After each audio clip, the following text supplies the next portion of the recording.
17వ వచనం. అంతటి యెహోవా చేతుల నుండి నేను ఆ పాత్రను తీసుకుని యెహోవా నన్ను పంపిన జనములన్నింటినీ దాన్ని త్రాగించితిని. నేటి వలనే పాడుగాను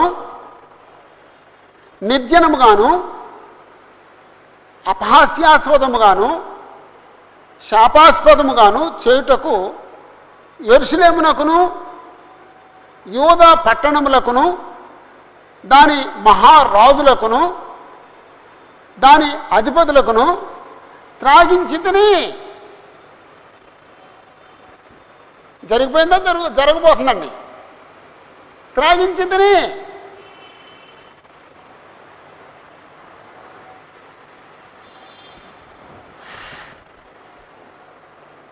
త్రాగించితిని. నేటి వలనే అంటే ఇప్పటికే వాళ్ళు నిర్జనముగాను అపహాస్యాస్పదముగాను శాపాస్పదముగాను చేయుటకు యెరూషలేమునకును యూదా పట్టణములకును దాని మహారాజులకును దాని అధిపతులకును దాన్ని త్రాగించితిని.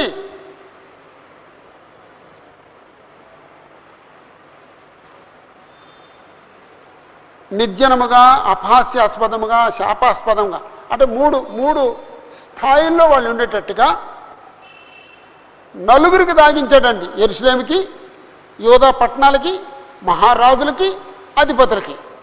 అంటే యెరూషలేము ఆ శిక్ష ఖడ్గాన్ని అనుభవించింది, యూదా ఆ ఖడ్గాన్ని అనుభవించింది, మహారాజులు ఆ ఖడ్గాన్ని అనుభవించారు, అధిపతులు ఖడ్గాన్ని అనుభవించారు. కాబట్టి క్రోధపు మధ్య పాత్రను యూదాకు త్రాగించుట. అప్పుడు ఇంకెవరు తాగిస్తాడటండి? ఇంకెవరు తాగిస్తాడట? మొత్తం అక్కడ సమస్త దేశాలు, అన్య దేశాలన్నిటికీ, అన్య రాజులందరికీ, అన్య దేశాలన్నిటికీ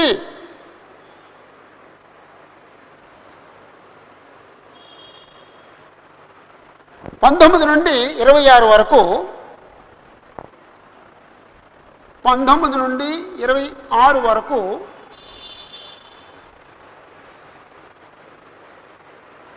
క్రోధపు మధ్య పాత్రను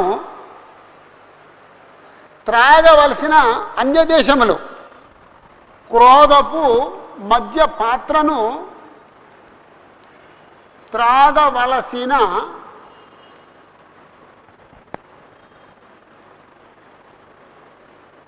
అన్య దేశములు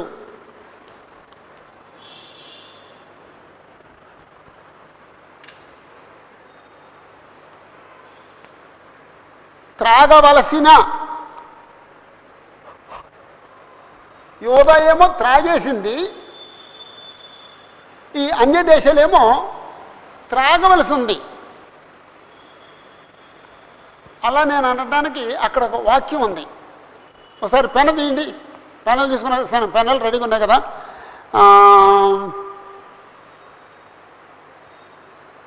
26 ఆఖరి మాట. భూమి మీదనున్న రాజ్యములన్నీ దానిలోనిది త్రాగుదురు.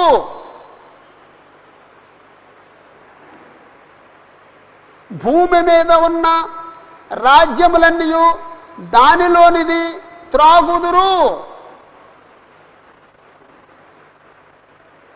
శాసకు రాజు వారి తరువాత త్రాగును. ఆ శాసకు రాజు అట తర్వాత తాగుతాడటండి. మరి యూదాను గురించి ఏమన్నాడండి? త్రాగించితిని. 18 ఆఖరి మాట. 18 ఆఖరి మాట త్రాగించితిని.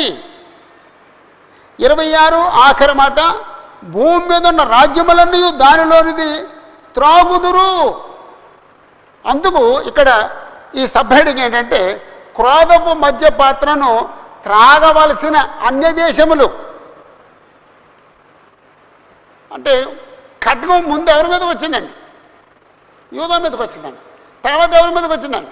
మొత్తం అందరినీ జయించేశాడండి. ఐగుప్తుని జయించాడా? జయించాడండి. ఫిలిష్తీయులను జయించాడా? జయించాడండి. తూరు సీదోను జయించాడా? జయించాడండి.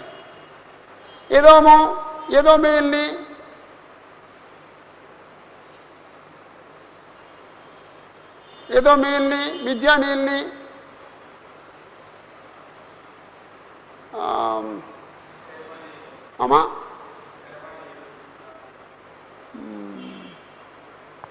లోతు సంతానం ఎవరండు?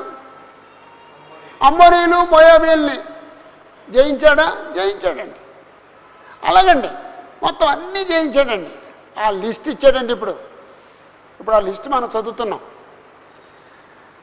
19వ వచనం నుండి 26వ వచనం వరకు. మరియు అంటే ఇంకో సంగతి చెప్తున్నాను. మరియు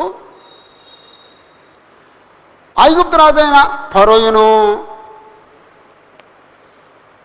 అతని దాసులను అతని ప్రధానులను అతని జనులందరూ అక్కడుండే సమస్తమైన మిశ్రిత జనములను, అదంతా ఐగుప్తు సంబంధించింది. తర్వాత ఊజు దేశపు రాజులందరూ, ఊజు దేశం అది యోబు గ్రంథంలో కనపడుతుంది. ఊజు దేశపు రాజులందరూ, ఫిలిష్తీయుల దేశపు రాజులందరూ, అష్కెలోను, గాజాయును, ఎక్రోనును, అష్డోదు శేషపు వారును, ఇదంతా కూడా ఫిలిష్తీయులకు సంబంధించింది. ఫిలిష్తీయుల దేశపు రాజులందరూ, అష్కెలోను ఫిలిష్తీయులకు సంబంధించింది, గాజా ఫిలిష్తీయులకు సంబంధించింది, ఎక్రోను ఫిలిష్తీయులకు సంబంధించింది, అష్డోదు ఫిలిష్తీయులకు సంబంధించింది. 5 ఫిలిష్తీయుల దేశపు రాజులందరూ, అష్కెలోనును, గాజాయును, ఎక్రోనును, అష్డోదు శేషపు వారును, అంటే 5 ఫిలిష్తీయులకు సంబంధించి. ఆ తర్వాత ఆ ప్రక్కనుండే ఎదోమీయులు, ఆ పైనుండే మోయాబీలు, దానికి పైనుండే అమ్మోనీయులు, ఆ తర్వాత కనానుకు పైనుండే తూరు రాజులందరూ, సీదోను రాజులందరూ. తూరు సీదోను అంటే పెరీకయ. ఆ తర్వాత సముద్రమునకు ఆవలి ద్వీపపు రాజులను, అంటే కుప్రదీవి వాళ్ళు అనమాట అండి. సముద్రంలో ఉండే దీవులు వాళ్ళందరి చేత తాగించాలి అన్నాడండి. దదానీయులను, తేమానీయులను, బూజీయులను, గడ్డపు ప్రక్కలను కత్తిరించుకుని వారందరూ, గడ్డపు ప్రక్కలు కత్తిరించుకుని, ఈ ప్రక్కలు కత్తిరించుకునే ఓ తెగ ఉందండి. ఇప్పుడు కూడా మన వాళ్ళు కొంతమంది అలా కట్ చేసుకుంటే ట్రై చేస్తున్నాడండి. దేవుడు బైబిల్ అలా కట్ చేసుకోవద్దన్నాడండి. అన్ని లేసి ఆశాలు మీరు వేయొద్దు అన్నాడండి దేవుడు. అంటే మీరు ఎప్పుడన్నా ద్వితీయోపదేశకాండం చదివితే అప్పుడు మీకు ఈ విషయాలు అర్థమవుతాయి. ద్వితీయోపదేశకాండం చదవని వాళ్ళు జీవితాల్లో చాలా చీకటి ఉంటుందండి. ద్వితీయోపదేశకాండం చదివిన వారి జీవితాల్లో వెలుగు ఉంటుందండి. ద్వితీయోపదేశకాండం చదవని వారి జీవితాల్లో, వారి కుటుంబాల్లో, వారి సంఘాల్లో చీకటి ఉంటుందండి. అవగాహన లోపం ఉంటుందండి. దయచేసి సంఘాల్లో ద్వితీయోపదేశకాండం వర్డ్ టు వర్డ్ చదవడానికి ప్రయత్నం చేయండి. ఏదైనా బుధవారం క్లాసులో పెట్టుకోండి. చాలా చీకటి తొలగిపోద్దండి. చాలా చీకటి తొలగిపోద్ది. గడ్డపు ప్రక్కలు కత్తిరించుకుని వారందరూ.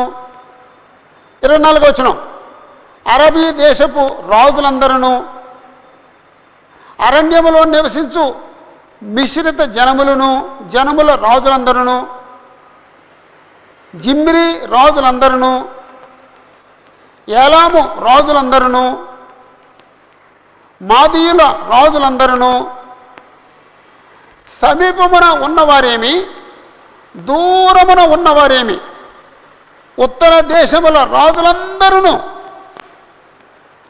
భూమి మీదనున్న రాజ్యములన్నీ దానిలోనిది త్రాగుదురు.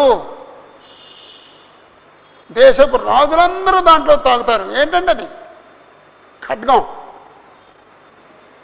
దేవుని కోపం, దేవుని క్రోధం, దేవుని ఉగ్రత, దేవుని యొక్క కోపాన్ని ఈ రాజ్యాలన్నీ సవి చూస్తాయి. అన్ని దేశాలకి దేవుని యొక్క కోపం విస్తరిస్తుంది. దానికి ఉదాహరణలా చెప్పాడు, ఒక పోలికి చెప్పాడు. నా దగ్గర ఒక పాత్ర ఉంది, ఆ పాత్ర నువ్వు చేతితో తీసుకో, అందరి చేత తాగించు అన్నాడండి. ఇప్పుడు ఈ దేశాలన్నీ తిరిగి ఆయన తాగిస్తాడా? ఏంటి ఆ పాత్ర అంటే దేవుని కోపం. ఎలా ప్రత్యక్షమైందంటే ఖడ్గం రూపంలో ప్రత్యక్షమైంది, నెబుకద్నెజరు రూపంలో ప్రత్యక్షమైంది. నెబుకద్నెజరు చేసే యుద్ధం రూపంలో దేవుని యొక్క కోపపు పాత్ర ప్రత్యక్షమైంది. కాబట్టి ఆ చుట్టుపక్కల దేశాలన్నిటినీ నెబుకద్నెజరు నాశనం చేస్తాడు అని చెప్పడానికి ఆ పోలికి చెప్పాడండి. అంటే మనకి కంగారు అయిపోద్దండి. ఈయన యూదుల చేత అందరి చేత ఎలా తాకిస్తాడు? ఈ దేశాలని పోని యూదా పట్టణం అంతా తిరిగేశాడు, యూదా పట్టణాలన్నీ తిరిగేశాడు, తాగించాడు అనుకుందాం. ఈ దేశాలన్నీ ఎలా తిరుగుతాడు అనిపిస్తుందండి. యాక్చువల్గా భౌతికంగా దేశాలన్నీ తిరగటం కాదండి, ఒక పోలికగా చెప్పాడు. దేవుని కోపం ఈ చుట్టుపక్కల దేశాలన్నిటి మీదకి వస్తుంది. దేవుని ఖడ్గం, దేవుని ఉగ్రత రూపంలో వస్తున్న నెబుకద్నెజరు ఆ దేశాలన్నింటినీ పాడు చేస్తాడు. శాసకు రాజు వారి తరువాత త్రాగును అంటే ఆఖరిని శాసకు అనే రాజు తాగుతాడు. ఇదేంటండి, ఎవరి శాసకు? ఈ శాసకు అంటే బబులోను. ఆ శాసకు దగ్గర ఒక వచనం వేసుకోండి, ఇర్మియా 51:41. 51:41.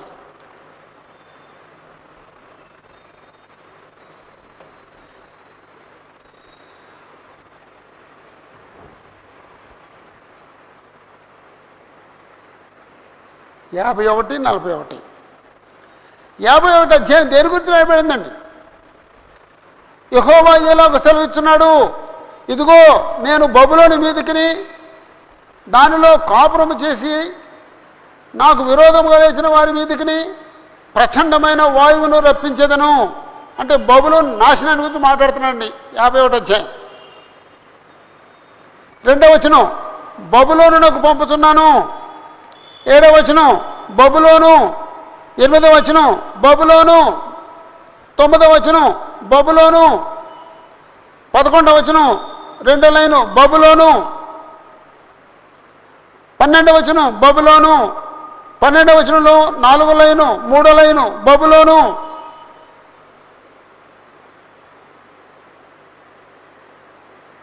24వ వచనం బబులోను.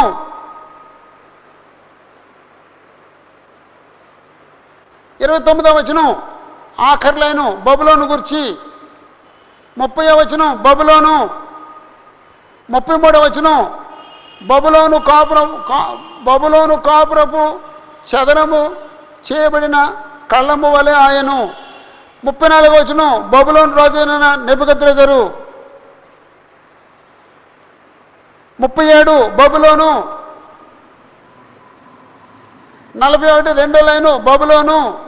42 బబులోను మీదికి. 44 బబులోను.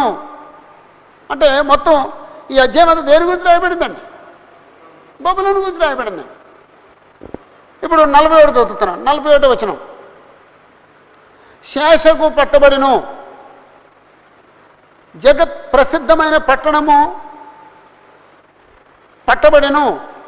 జగత్ ప్రసిద్ధమైన పట్టణం ఏదండి అది? బబులోను. సముద్రము బబులోను మీదికి వచ్చాను.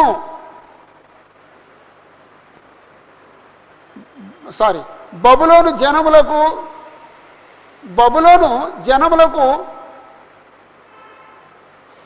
విస్మయాస్పదమయ్యను. అంటే శాసక అంటే ఏంటనమాట అండి? బబులోన్ అనమాట అండి. అంటే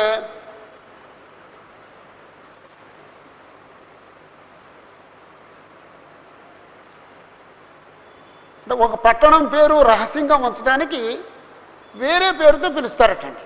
అలాగా శాసకు అని పిలిచారటండి.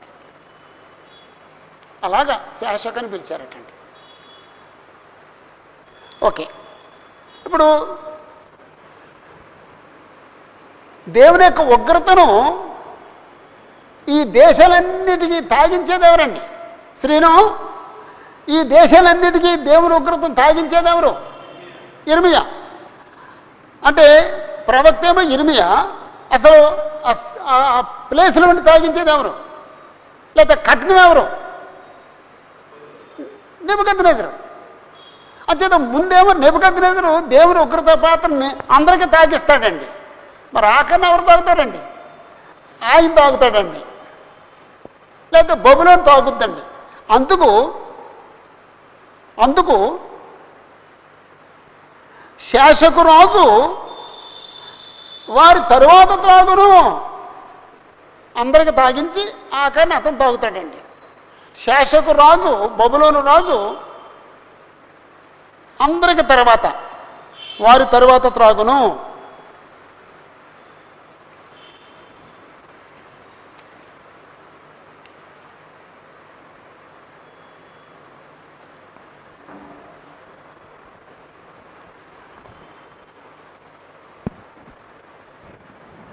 ఇరవై 27 నుండి 33 వరకు. 27, 33.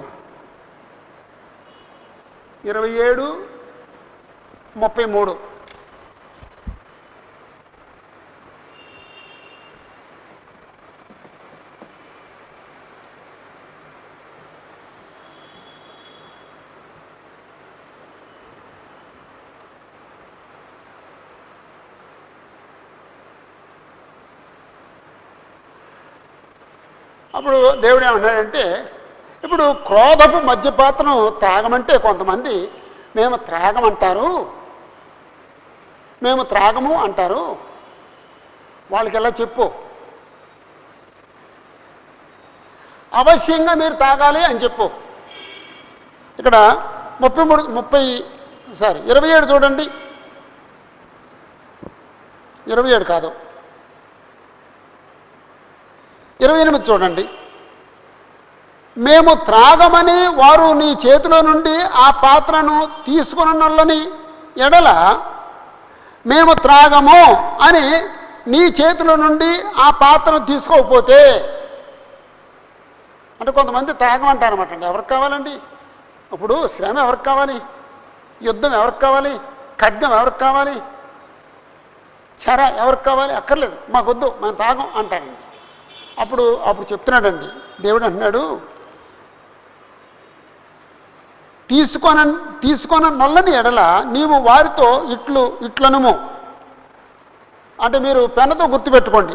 మేము త్రాగమని వారు నీ చేతుల నుండి ఆ పాత్రను తీసుకొని నొల్లని ఎడల, మేము త్రాగము అని చెప్పేదని ఎవరన్నా పాత్ర తీసుకోకపోతే వారితో ఇట్లనుము. ఏమనాలి? మీరు అవశ్యముగా దాన్ని త్రాగవలెను,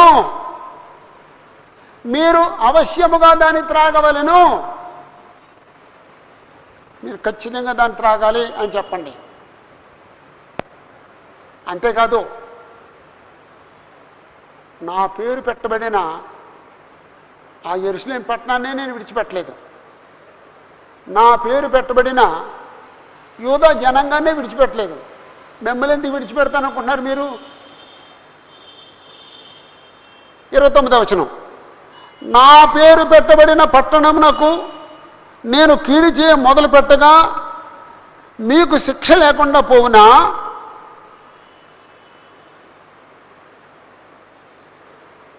యెరూషలేమునే నేను విడిచిపెట్టలేదు, నేను మిమ్మల్ని విడిచిపెడతానా? ఏంటండి యెరూషలేము యొక్క గొప్పతనం ఏంటండి?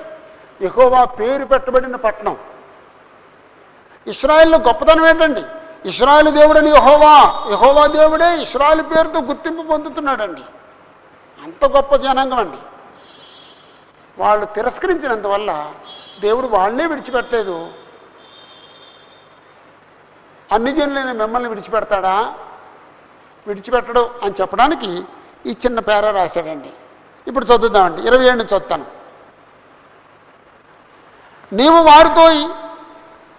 నీవు వారితో ఎలాగ చెప్పము, ఇశ్రాయేలు దేవుడును, అంటే ఇశ్రాయేలు పాపం చేసి అష్షూరు చెరకు వెళ్ళిపోయినా సరే దేవుడు ఆయన గుర్తింపు ఏం చెప్పుకున్నాడండి? నేను ఇశ్రాయేలు దేవుణ్ణి. ఎవరండి ఇశ్రాయేలు?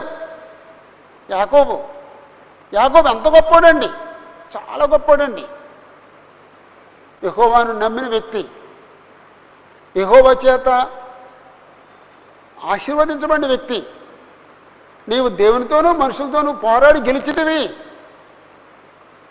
నన్ను దీవించితే తప్ప నన్ను వదిలిపెట్టనన్నాడండి. చిన్నప్పటి నుంచి దీవించబడాలి దీవించబడాలి దీవించబడాలి దీవించబడాలి దీవించబడాలని కోరుకునే వ్యక్తి, ఆశీర్వదించబడాలి అని కోరుకునే వ్యక్తి, కలహాలకు పోని వ్యక్తి, యుద్ధాలు చేయని వ్యక్తి,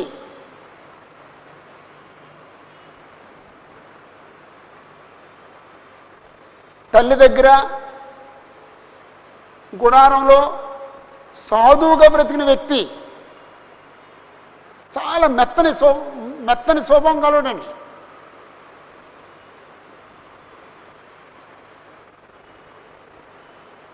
దేవుణ్ణి ప్రేమించిన వ్యక్తి, దేవుని యొక్క దీవెనలు పొందిన వ్యక్తి, దేవుని చేత పేరు మార్చబడిన వ్యక్తి. నేను ఇశ్రాయేలు దేవుణ్ణి అని అనిపించుకున్నటువంటి చిన్న విషయం కాదండి. నేను యాషావు దేవుణ్ణి అని ఎప్పుడు అంటండి యెహోవా దేవుడు. నేను ఇష్మాయేలు దేవుణ్ణి అని ఎప్పుడు అంటండి దేవుడు.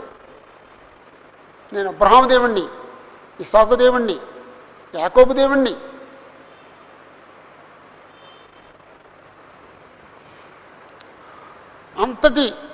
అంతటి గొప్ప పేరు ప్రఖ్యాతులు ఉన్నాయండి. ఇశ్రాయేలు దేవుడును సైన్యములకు అధిపతియునైన యెహోవా ఇలాగ సెలవిచ్చున్నాడు, నేను మీ మీదికి పంపబోవు యుద్ధము చేత త్రాగి మత్తిల్లి కక్కుకున్న వారి వలనే ఉండి మీరు మరల లేకుండా పడుదురు. నేను మీ మీదికి పంపబోవు యుద్ధము చేత అంటే పాత్ర అంటే ఏదండి? క్రోధపు మధ్యపాత్ర ఏది? యుద్ధము. క్రోధపు మధ్యపాత్ర ఏది? యుద్ధము. నేను మీ మీదికి పంపబోవు యుద్ధము చేత త్రాగి మత్తిల్లి కక్కుకున్న వారి వలె, కక్కుకొని వారి వలనే ఉండి మీరు మరల లేకుండా పడుదురు.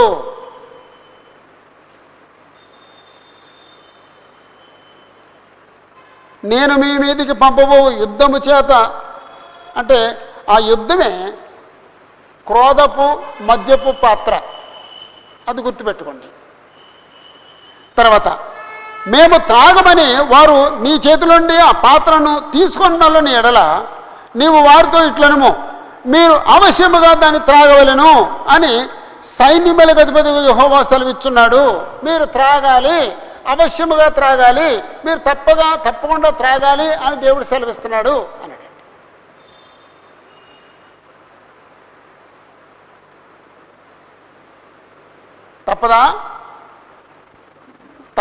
తప్పదు. ఏం చేతంటే నా పేరు పెట్టబడిన పట్టణం నాకు నేను కీడు చేయ మొదలు పెట్టగా మీకు శిక్ష లేకుండా పోవునా, మీరు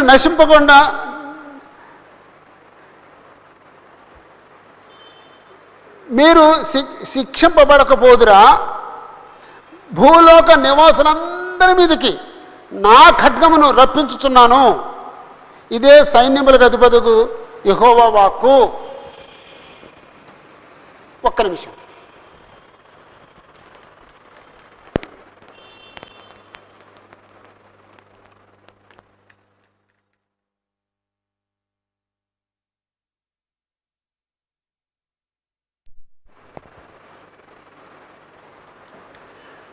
నా పేరు పెట్టబడిన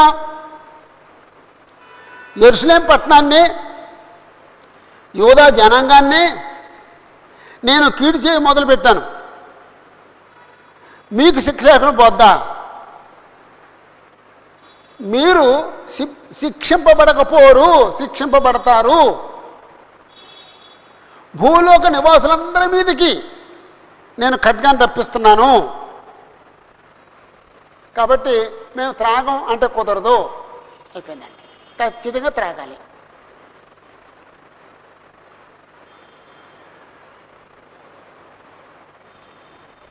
వాళ్ళందరి మీదకి ఉగ్రత వచ్చేటట్లుగా ఆ కాలంలో, ఆ సమయంలో యెహోవా ఉగ్రతను బట్టి గర్జిస్తున్నాడు అన్నాడండి. కోపంతో గర్జిస్తున్నాడు అన్నాడండి. ఈ 30వ వచనంలో 5 సార్లు యెహోవా గర్జించడాన్ని గురించి ఉంది. చూడండి ఒకసారి. 3వ లైన్లో, 30వ వచనం 3వ లైన్లో యెహోవా గర్జించుతున్నాడు. 4వ లైన్లో తన స్వరమును వినిపించుచున్నాడు, అంటే గర్జించున్నాడు, స్వరము అన్నాడండి. 5వ లైన్లో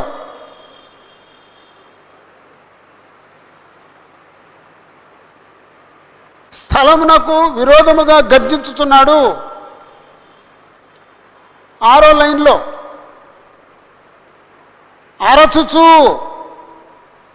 అరచుచు అరుస్తున్నాడు అన్నాడండి. 7వ లైన్లో విరోధముగా ఆర్భటించుచున్నాడు, ఆర్భాటము చేయుచున్నాడు, ఆర్భటించుచున్నాడు. 5 సార్లు ఉందండి గర్జించటానికి సంబంధించిన పదాలు. గర్జించుచున్నాడు, స్వరము వినిపించున్నాడు, విరోధముగా గర్జించుచున్నాడు, అరచుచున్నాడు, ఆర్భటించుచున్నాడు. మీరు ఆ మాటలు గుర్తుపెట్టుకోండి. ఇక్కడ యెహోవా ఎందుకు గర్జిస్తున్నాడు? ఆయన కోపం వచ్చి గర్జిస్తున్నాడు. అది ఇప్పుడు చదువుదాం 30వ వచనం. కాబట్టి అంటే నా పేరు పెట్టబడిన ప్రజలకే ఈ ఖడ్గం తప్పలేదు, మీకు తప్పదు. కాబట్టి నీవు ఈ మాటలన్నిటినీ వారికి ప్రకటించి ఇలాగ చెప్పవలెను. నేను గర్జిస్తున్నానని చెప్పు, నాకు కోపంగా ఉందని చెప్పు. వాళ్ళు నన్ను విడిచిపెట్టేసి విగ్రహాలను పూజించారు, నన్ను విడిచిపెట్టేసి కాని వాటికి నమస్కారం చేశారు, కాబట్టి నాకు చాలా కోపం ఉందని చెప్పు. ఉన్నత స్థలములో నుండి యెహోవా గర్జించుచున్నాడు, తన పరిశుద్ధాలయములో నుండి తన స్వరమును వినిపించుచున్నాడు. తన మందమేయు అంటే గొర్రెలు మేయు ఇశ్రాయేలు బ్రతికే స్థలమునకు, యూదా పట్టణాలకి విరోధముగా గర్జించుచున్నాడు. ద్రాక్ష గానుగను త్రొక్కువారి వలె అరచుచు, ద్రాక్ష గానుగ త్రొక్కువారి వలె అరచుచు ఆయన భూలోక నివాసులందరి మీదకి విరోధముగా, భూలోక నివాసులందరికీ విరోధముగా ఆర్భటించుచున్నాడు.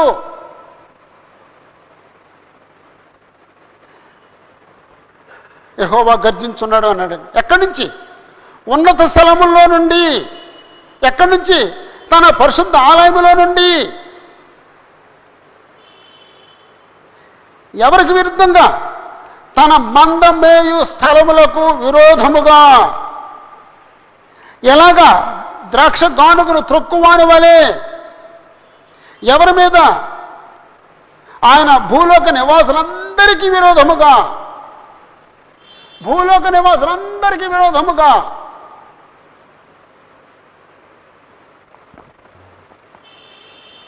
కోపం వచ్చి గర్జిస్తున్నాడటండి. ఆ కోపాన్ని ఎవరు చల్లార్చగలరండి?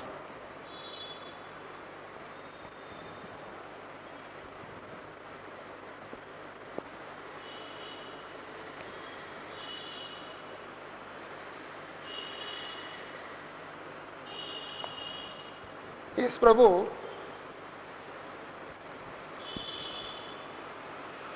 శరీరధారిగా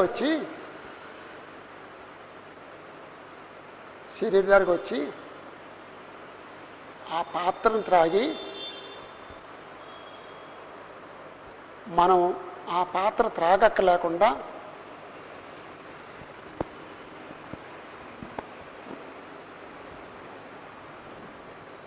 మనలందరినీ తప్పించారండి.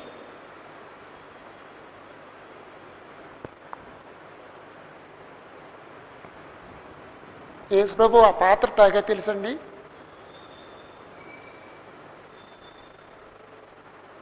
యేసు ప్రభు ఆ పాత్ర తాగారండి.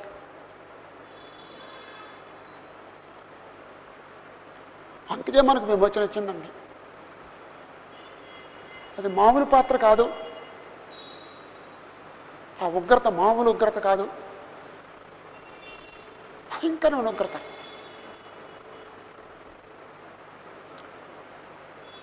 మరలా యెహోవా ఉగ్రత మరోసారి చూపించబోతున్నాడండి. అంచె తీర్పులో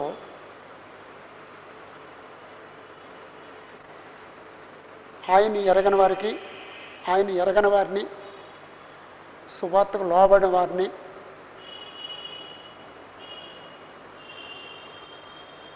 అగ్నిగుండాలకు వేయటానికి ఆయన మరలా ఆయన ఉగ్రతను చూపించబోతున్నారండి. ఈ మధ్యకాలంలో ఒకరి విశ్వాసులు ఎవరైనా పాపం చేస్తే ఉగ్రతను సమకూర్చుకుంటున్నారండి. అంటే ఇప్పుడు ఉగ్రత వచ్చి నరకంలో వేసేయట్లేదు. పాపం చేసి పాపంలో కొనసాగుతూ ఉగ్రతను సమకూర్చుకుంటాడండి. దేవుని కోపం కిందన్న వ్యక్తి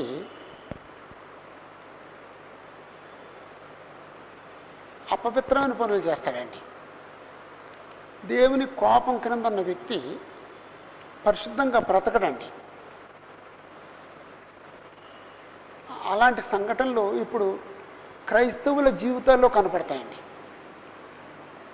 బాప్తిజం పొందిన తర్వాత ఏ క్రైస్తవుడు పాపంలో పడి పాపంలో కొనసాగుతాడో అతను ఎక్కడున్నాడో తెలుసండి? దేవుని ఉగ్రత క్రింద ఉన్నాడండి. దేవుని ఉగ్రత కింద ఉన్నవాడే పాపం చేస్తాడండి. దేవుని ఉగ్రత కింద ఉన్న కుటుంబాల్లో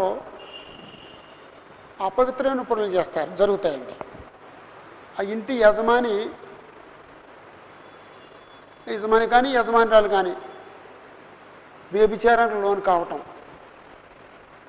ఇంటి యజమాని దొంగ వ్యాపారం చేయటం,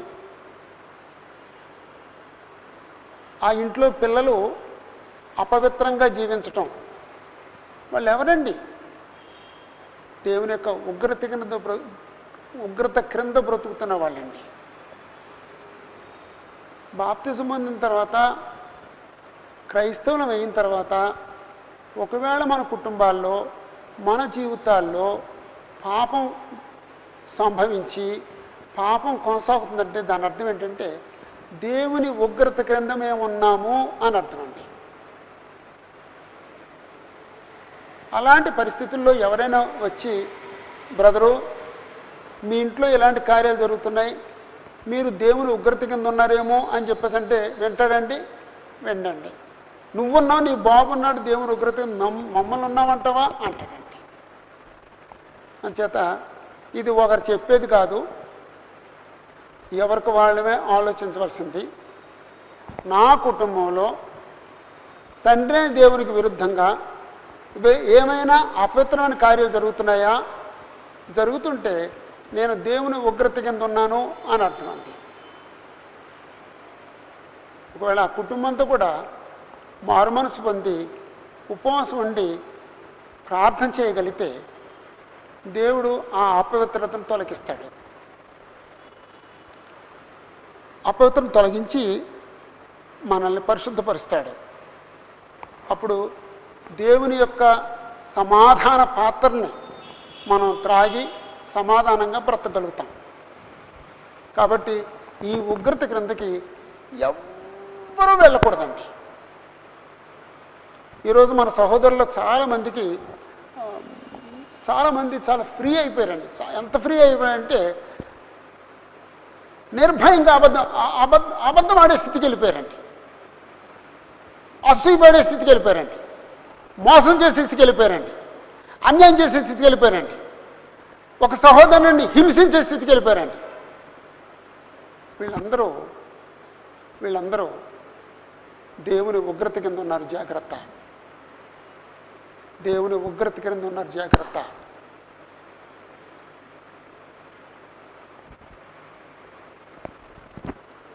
మరి యేసుప్రభు ఉగ్రత పాత్రని ఆయన భరించాడన్నారు కదండి, ఆ పాత్రని ఆయన త్రాగాడు కదండి, మరి మనకు ఉండకూడదు కదండి అంటే ఆయన త్రాగాడు. ఆయన విశ్వాసం ఉంచిన వాడిని రక్షించడానికి త్రాగాడు. నువ్వు ఆయన విశ్వాసం ఉంచితే నువ్వు ఉగ్రత కింద ఉండవు. విశ్వసించానని భ్రమపడి పాపంలో కొనసాగితే దేవుని ఉగ్రత నీ మీద ఉంటుంది. ఇప్పుడు పాపంలో కొనసాగేవాడు కూడా క్రీస్తులో ఉన్నవాడేనా? కాదండి. పాపంలో కొనసాగేవాడు క్రీస్తులో ఉన్నవాడు కాడు.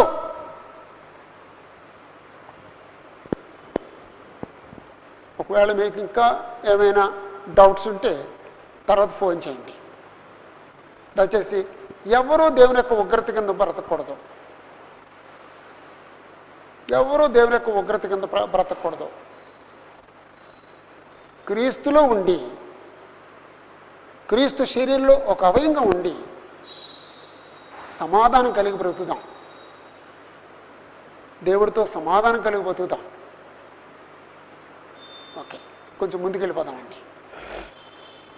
యెహోవా గర్జించుచున్నాడు, అది మీరు గుర్తుపెట్టుకోండి. 31వ వచనంలో అక్కడ ఇంకో పదం వాడాడండి, వ్యాజ్యమాడుచున్నాడు. యెహోవా వ్యాజ్యమాడుచున్నాడు. యెహోవా వ్యాజ్యమాడితే ఎవరు గెలుస్తారండి? జాషువాతో యెహోవా వ్యాజ్యమాడుతున్నాడు. శ్రీను, ఎవరు గెలుస్తారు? యెహోవాయే గెలుస్తాడు. ఎంత ఆలస్యం చెప్తాడండి మా అంకులేనా? యెహోవాయే గెలుస్తాడు. ఆయన నీతిమంతుడు, ఆయన న్యాయవంతుడు. ఆయన వ్యాజ్యంలో న్యాయం ఉంటుంది.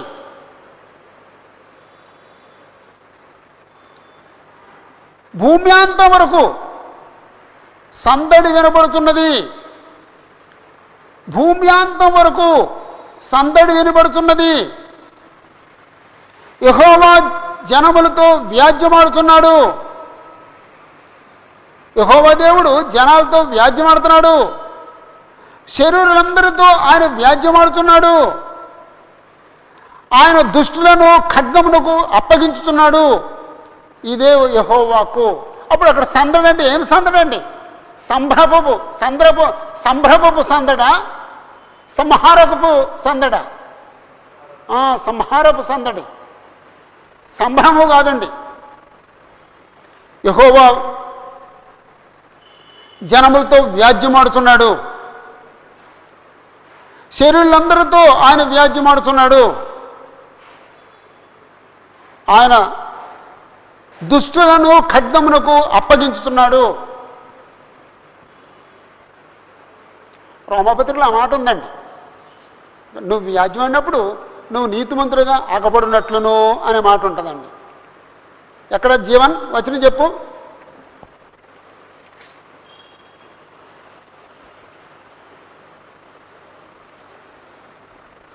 4వ వచనం 3వ అధ్యాయం రోమాపత్రిక 3వ అధ్యాయం 4వ వచనం.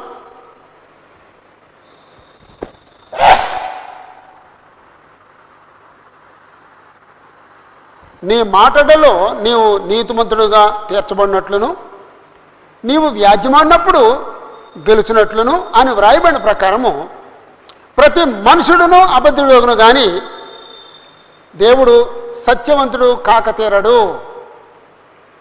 51వ కీర్తన 4వ వచనంలో మాటని అక్కడ కోట్ చేశాడు. నీవు వ్యాజ్యమాడినప్పుడు గెలుచున్నట్లును, వ్యాజ్యమాడితే యెహోవాయే గెలుస్తాడు.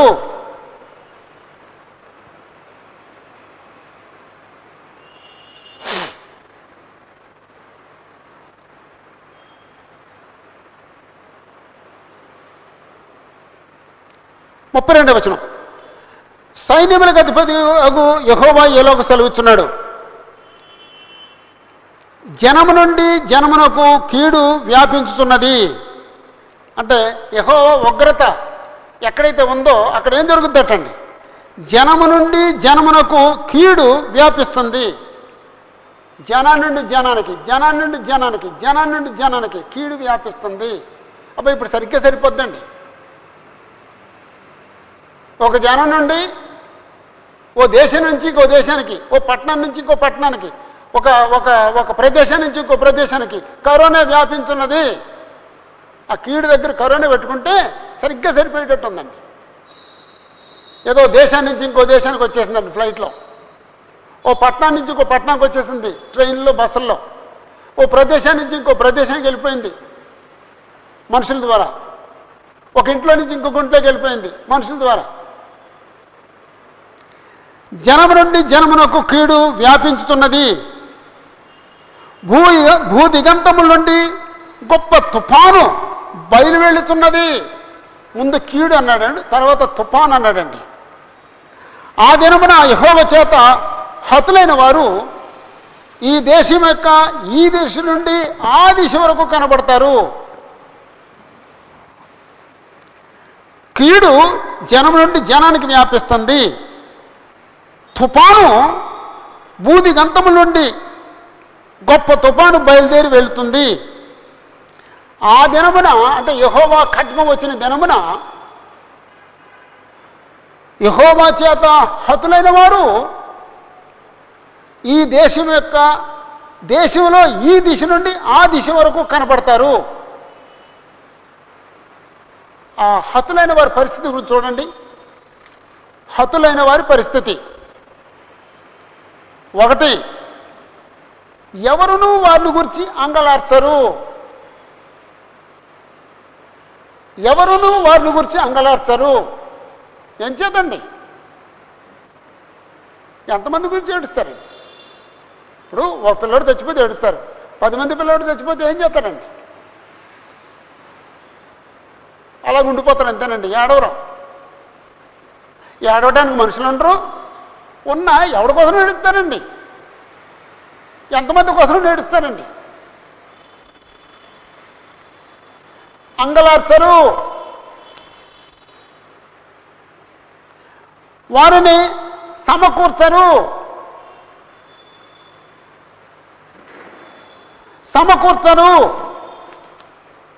వారిని పాతిపెట్టరు. పెంట వలె వారి శవములు నేల మీద పడి ఉండును. ఎన్ని మాటలు ఉన్నాయండి? 1, అంగలార్చరు. 2, వారి శవాల్ని సమకూర్చరు. 3, వారిని పాతిపెట్టరు. 4, పెంట వలె వారి శవములు నేల మీద పడి ఉండును. 4 మాటలు చెప్పాడండి. అంటే ఎంత భయంకరమైన స్థితో, ఎంత భయంకరమైన కాలమో చూడండి. అంటే ఊహించలేమండి.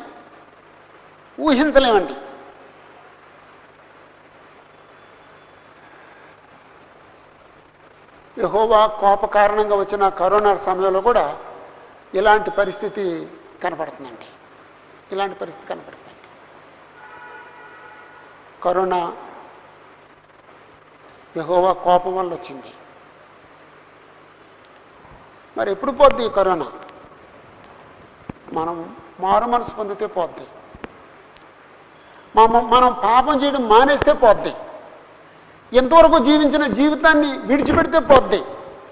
ఇంతవరకు జీవించిన అపవిత్రతను విడిచిపెట్టి, తండ్రి నేను మారు మనసు పొందాను, ఇదిగో నేను మానేశాను, మమ్మల్ని కనికరించు, మమ్మల్ని క్షమించు, ఈ కరోనాను తొలగించు అని ఆయన పాదాల దగ్గర వేడుకుంటే పోద్ది. చెప్పగలగాలండి, ఇదిగో నేను ఇంతవరకు ఇలా చేశాను, ఇప్పుడు మానేశాను, నేను మానేస్తున్నాను అని చెప్పగలిగితే పోద్దండి.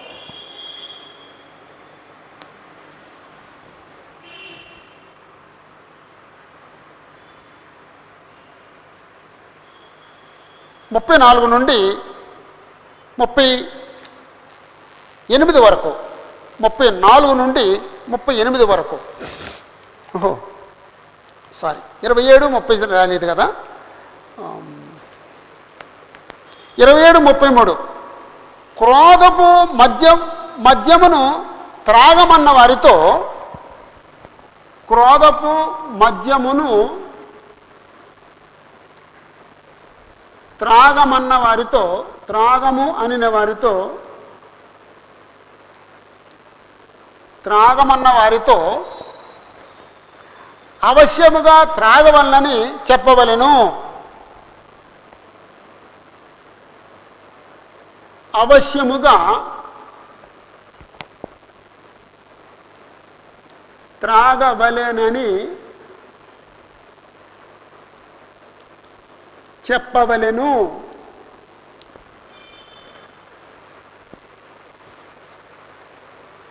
అవశ్యముగా త్రాగవలెనని చెప్పవలెను.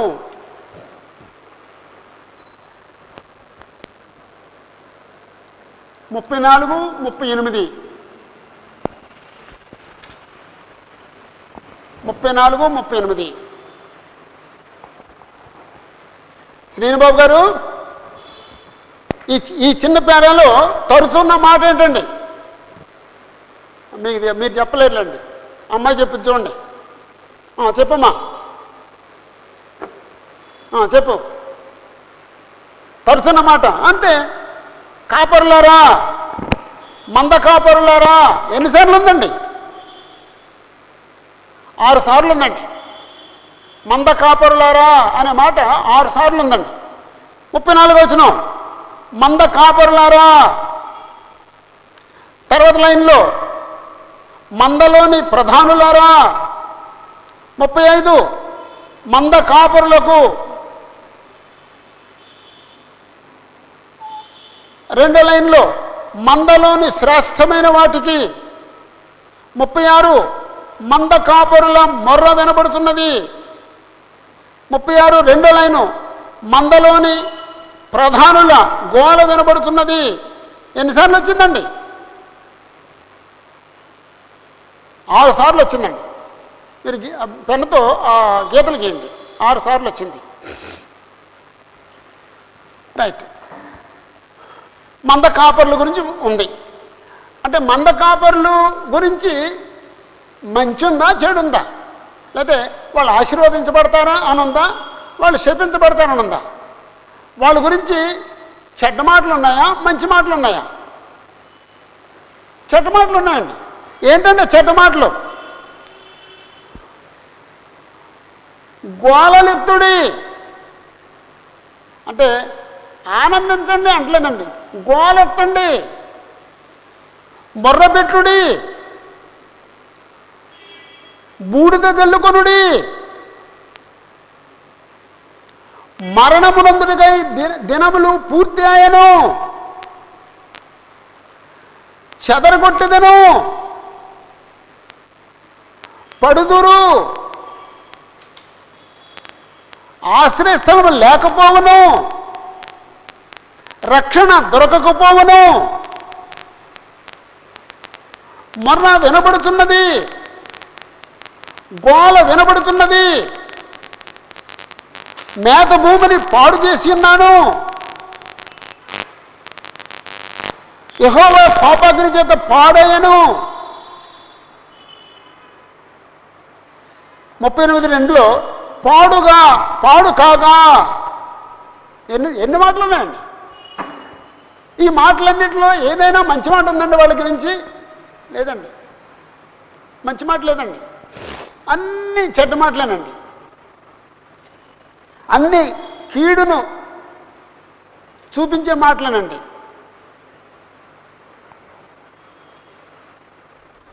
ఎవరండి మందకాపరులు? రాజులు మందకాపరులు, యాజకులు మందకాపరులు, ప్రవక్తలు మందకాపరులు, పెద్దలు మందకాపరులు,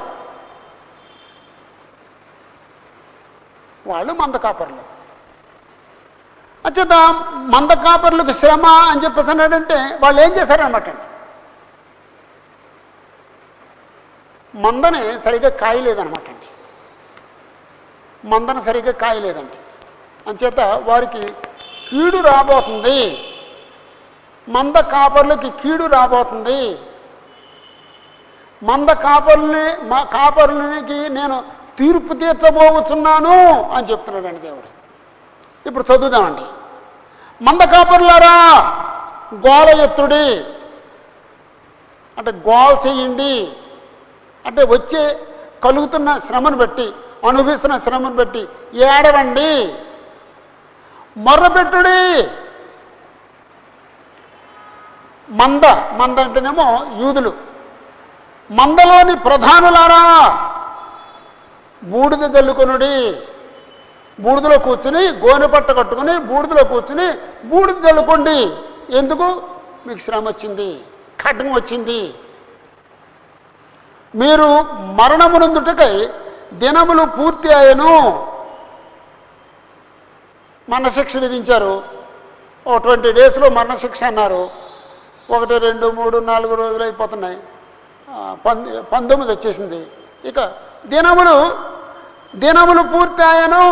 ఇదిగో 20 వచ్చేసింది, నువ్వు మరణిస్తావు. అలా అండి, దినములు పూర్తి అయ్యాను,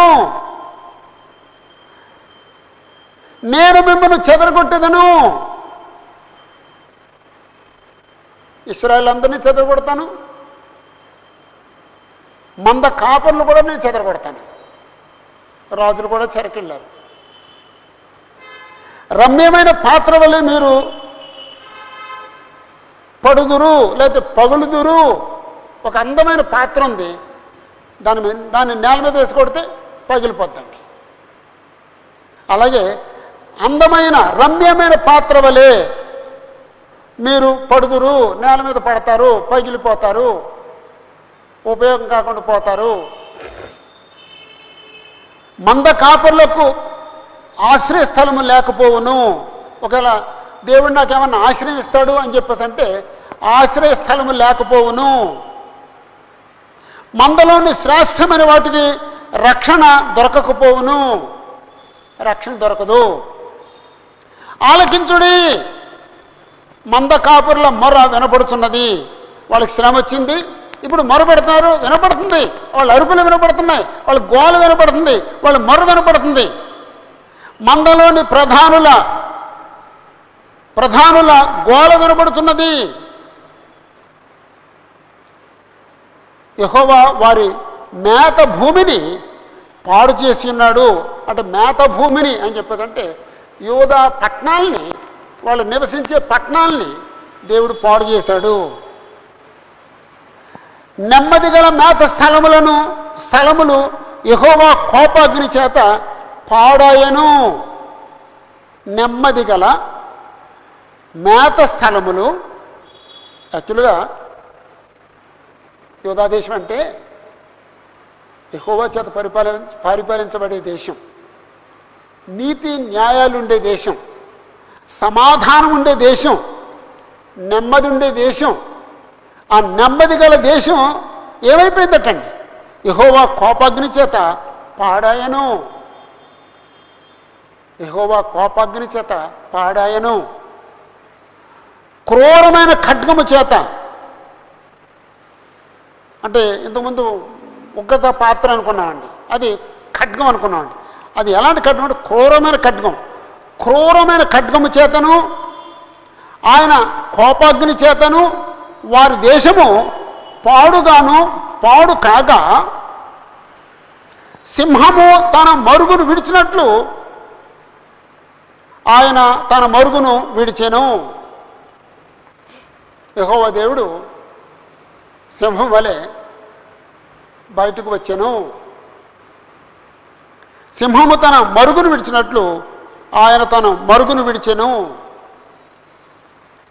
అప్పుడు ఏమనుకుందామండి? 34-38 మంద కాపురులను గూర్చి, మంద కాపరులను బ్రాకెట్లో యోధా నాయకులను బ్రాకెట్ మూసేసి గూర్చి, మంద కాపరులను గూర్చి, యోధా నాయకులను గూర్చి,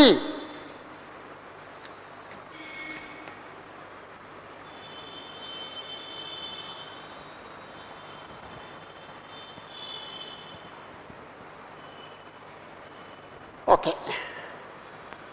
అంటే ఈ 20వ అధ్యాయంలో యూదులు దేవుని మాట వినకపోయారు కనుక బబులోను చెరకు పోతారని దేవుడు చెప్పటం,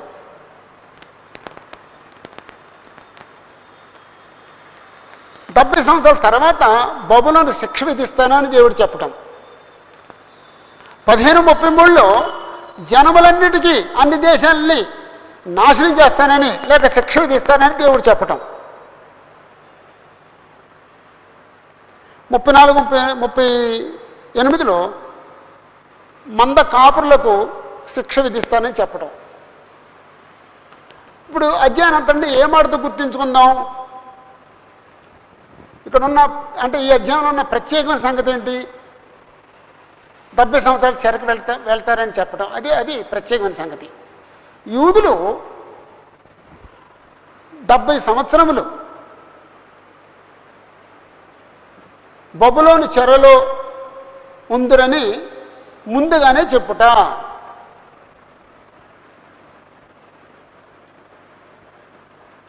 యూదులు 70 సంవత్సరములు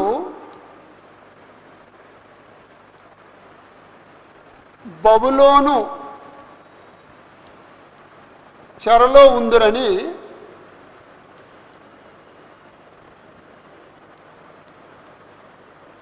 ముందుగానే చెప్పుట.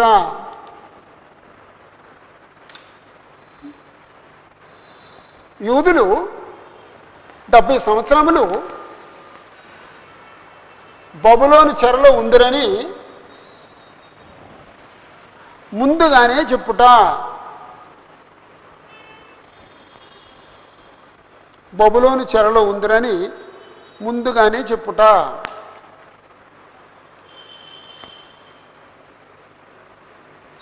ఇంతకంటే ముందు చెప్పాడండి యెషయా గ్రంథం 13-14 అధ్యాయాల్లో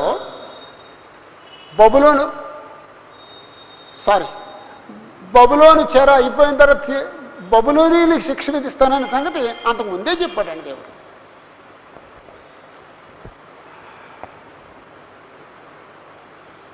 యూదులు బబులోను చెరకు వెళ్తారని దేవుడు అంతకుముందే చెప్పాడండి. యెషయా కాలంలోనే చెప్పాడండి. యూదులు బబులోను చెరకు వెళ్తారని దేవుడు హిజ్కియా కాలంలోనే చెప్పాడండి. హిజ్కియా జబ్బుపడి బాగుపడి స్వస్థత పొందిన తర్వాత బబులోనీయులు వస్తే ఆయనకున్న ఆస్తి అంతా చూపించాడండి. అప్పుడు యెషయా చెప్తాడండి, నువ్వు వాళ్ళకి ఆస్తి అంతా చూపించావు కాబట్టి ఈ ఆస్తి అంతా బబులోనికి వెళ్ళిపోద్ది అని చెప్పాడండి.